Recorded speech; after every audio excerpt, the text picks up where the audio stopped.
जब करते हैं तो बहुत हमारे मन में भाव होता है कि हम जो जप कर रहे हैं उसका हमें अधिक से अधिक लाभ प्राप्त हो, हमारा मन शांत हो, हमारे अंदर जो गुस्सा है, जो हमारे अंदर ईर्ष्या का भाव है, वो सारे धीरे धीरे शांत हो जाएं। लेकिन होता क्या है कि हम जप करते रहते हैं लेकिन हमारे अंदर कोई भी परिणाम हमें दिखता नहीं। तो क्या वजह है कि बहुत अच्छी गुरु परंपरा से मंत्र लेने के बाद भी हमको जप का लाभ नहीं मिलता। यहाँ मैं आपको एक बहुत महत्व की बात बताना चाहूँगा। अगर आप उसको समझ लेंगे तो आपको जप का पूरा लाभ मिलेगा।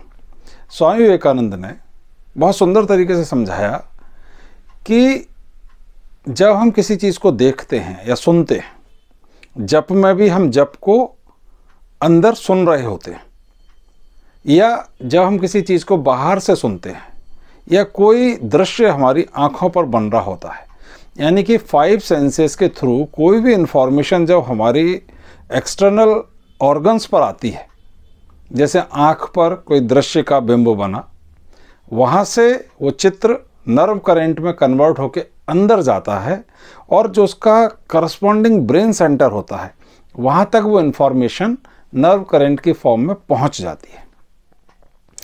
अगर मन आपका उस इन्फॉर्मेशन को रिसीव नहीं करता है तो आपको जरा भी पता नहीं चलता है कि आपने कुछ देखा है।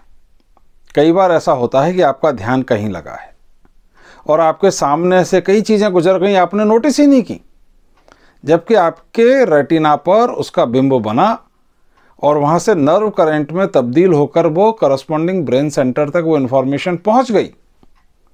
लेकिन मन वहाँ नहीं था रिसीव करने के लिए, और मन ने रिसीव नहीं किया तो उसका कोई भी प्रभाव, कोई भी जानकारी आप तक नहीं पहुँची।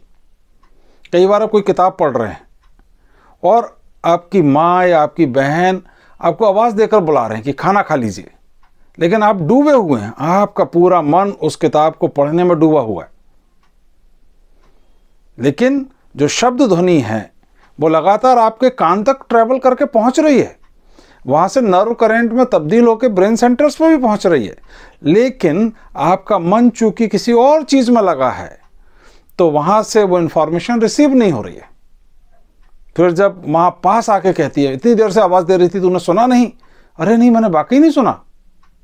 तो क्या हुआ कि मन ने उसको ग्रहण ही नहीं किया। ठीक ऐसा ही जप में भी होता है। जब आप जप करने बैठते हैं तो आप जप कर रहे हैं, जप में बीज मंत्र होते हैं, बीज अक्षर होते हैं, जो आपके मन के अंदर के जो संस्कार हैं उनको धीरे धीरे ट्रांसफॉर्म करते हैं और आपको फ्री करते हैं। आपके संस्कारों के जो फल हैं उन फलों को समाप्त करके आपको ईश्वरोन्मुखी करते हैं, एक अच्छा बेहतर जीवन की तरफ ले जाते हैं। लेकिन अगर उस जप को जो आप मैकेनिकली कर रहे हैं, आप लगातार अपने अंदर ओम नमः शिवाय बोल रहे हैं, अंतर मन में बोल रहे हैं, लेकिन आपका मन उसको रिसीव करने में है ही नहीं। आपका मन उस समय तमाम बातें सोच रहा है। आप सबने अनुभव किया होगा कि जब आप जप करते हैं तो उस समय आपका मन बहुत सारी चीज़ों में लगा होता है, वो बहुत सारे गुणा भागों में लगा होता है। मुझे ये करना था, ये हुआ, ऐसा हुआ, उसने ऐसा कहा, उसने वैसा कहा, मुझे ये कर लेना चाहिए, ये कर लेना चाहिए। एट द सेम टाइम आप जप भी कर रहे हैं। अब हो क्या रहा है, ये जप की जो अंतर्ध्वनि है, ये अंतर्ध्वनि आपके ब्रेन सेंटर्स तक पहुंच रही है, लेकिन मन उसको रिसीव नहीं कर रहा है। तो जब ये जप आपके मन के अंदर ही नहीं जा रहा है तो मन अर्थात चित्त की वो शुद्धि करेगा कैसे? चित्त शुद्धि के लिए, मन की शुद्धि के लिए ही तो जप करते हैं। मन शुद्ध हो जाएगा, मन एकाग्र हो जाएगा, मन शांत हो जाएगा। मन के अंदर जो हजारों हजारों जन्मों के संस्कार हैं, इस जन्म के बहुत सारे इम्प्रिंट्स हैं, संस्कार हैं, लाइक्स एंड डिसलाइक्स हैं, वो सब कैसे उस मंत्र की शक्ति से खत्म होंगे, शांत होंगे?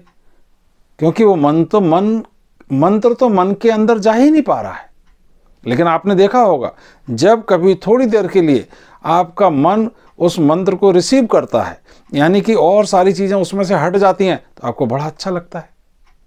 तो होता क्या है कि आपने 1 घंटे जप किया, 2 घंटे जप किया, आपने 50 जप माला की, 100 जप माला की, लेकिन वास्तव में 1 माला, 2 माला, 5 माला, 10 माला का जप ही आपके मन के अंदर जाकर ट्रांसफॉर्मेशन की प्रक्रिया को घटित कर रहा है।